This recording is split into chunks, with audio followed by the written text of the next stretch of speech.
Елімай әні Ақтабан шұбырынды Алқакөл сұлама атанған ірі апаттың суретін ел көзіне елестеткен бірден-бір тарихи құжат.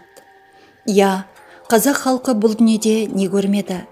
Ақтабан шұбырынды Алқакөл сұлама заманынан бастап, қойша қырылған репрессия жылдарына дейінгі аралықта халқымыздың осынау кең жаһан далада жойылып кету қаупі тұрған еді.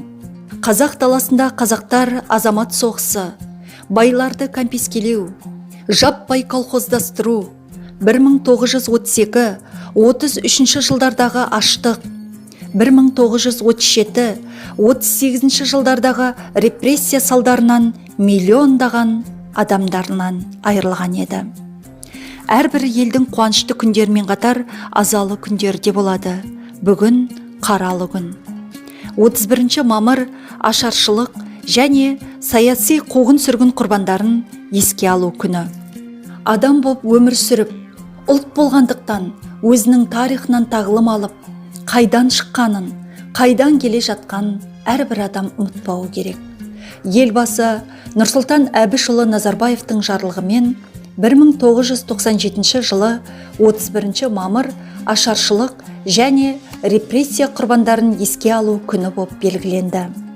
Тарихшылардың айтуынша, шамамен сол зұлмат жылдары қандастарымыздың 60% қырылып қалған. Бұл басқа елдермен салыстырғанда адамзат тарихында бұрын соңды болмаған қиянат. 30 жылдардағы Қазақстандағы саясат бүгінгі күннің көзқарасы бойынша мынадай перспективаны көздеді. Саяси салада қазақ халқының тілі мен тарихын жою, саяси тәуелсіздігі, шынайы егемендігінен айыру, Қазақстанда кіші қазан жоспарын жүзеге асыру, әлеуметтік экономикалық салада Қазақстанды елдің шикізат базасы ретінде пайдалану.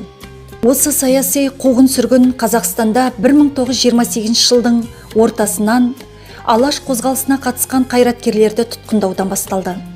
Оларға буржуазияшыл, ұлтшыл деген айып тағылды.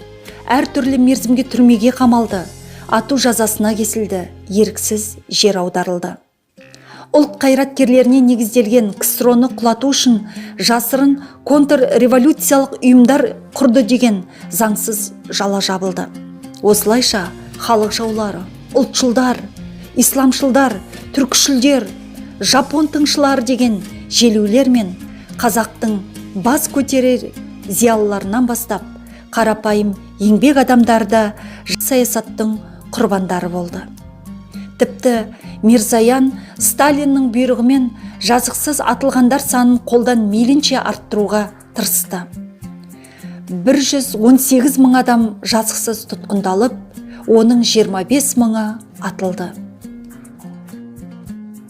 Қазақ зиялыларының әйелдері де бұл жазадан тыс қалмады. Күйеуінен бас тартпаған әйелдерді қамады. Балалары мен қарындастары да қуғынға ұшырап, лагерлерге айдалды. Нәубеттің куәгерлері болған, тірі қалған адамдардың жазған естеліктерімен жазбаларын оқып отырсам, небір сұмдық оқиғаларға тап болып, жаның түршігіп. Алаштың қайраткерлерін жазықсыз асқан қатыгездікпенен жазалау, оларды ату, оған қоса олардың туған туыстарын, балаларын, әйелдерін жазалау бірге жүріп жатты. Ақмола облысының Сайын даласында сол әйелдерге арнап Сталиннің басшылығымен Алжир атты түрме салынғанында көпшілікке белгілі. Бұл түрмеде алаш ардақтылары, зиялы азаматтардың әйелдері қамалды. Яғни оның ішінде Сәкеннің Гүлбақырамы, Тұрар Рысқұловтың Азизасы, Бейімбет Майлиннің Күнжамиласы, Темірбек Жүргеновтің Дәмелісі, тағы басқа әйелдер болып, бұлар сол түрме қашан репрессия өзінің күшін жойғанға дейін аман-есен бостандыққа шыққандардың қатарында. Бұл осы алаш ардақтыларының әйелдері қандай азап көрсе де, өз ерлерінен бас тартпай, қазақ әйеліне тән тұрақтылық пен рухшыл, ең төзімді, жарын өзінің ерлерінен жоғары қоятын, бар бақытын некелі ерінен табатын ең адал жар екендіктерін, яғни қазақ әйелдеріне тән қасиетті тағы да бір дәлелдеп өтті. Бұл түрмеде тек қана біздің қазақ әйелдер емес, сол кездегі КСРО-ның әрбір одақтас республикаларынан көптеген әйелдер келіп, олар бірге қамалды.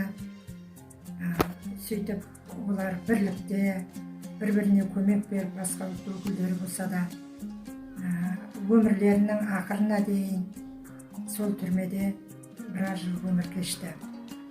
Бұл туралы мынау Россияның Қазақстанмен бірігіп жасаған Алжир атты 12 сериалы кинодан анық көреміз. Сол кездегі осы әйелдердің көрген қиыншылығы, қыстағы қақаған аяздағы, жаздағы аптап ыстықта да қандай қиыншылық көрсе де, өз ерлеріне деген титтей де бір жасандылық жасамағанын сондай риза етеді. Және біздің қазақ фильм түсірген «Қанмен жазылған хат» деген киносынан да көп мәліметтерді алуға болады.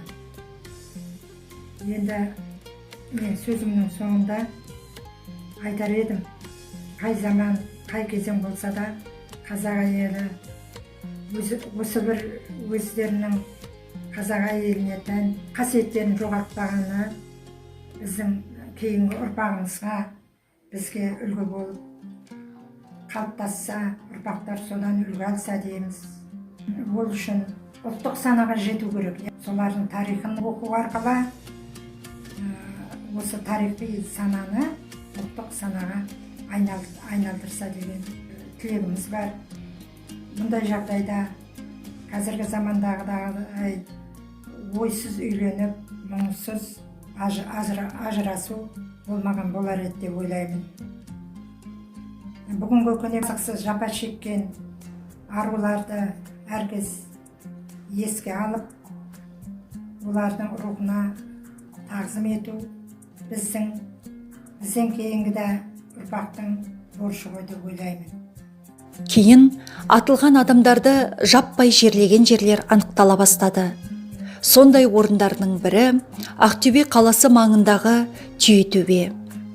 1920-40 жылдар аралығында Ақтөбе облысы бойынша 6000-дай адам саяси қуғын сүргінге ұшыраған.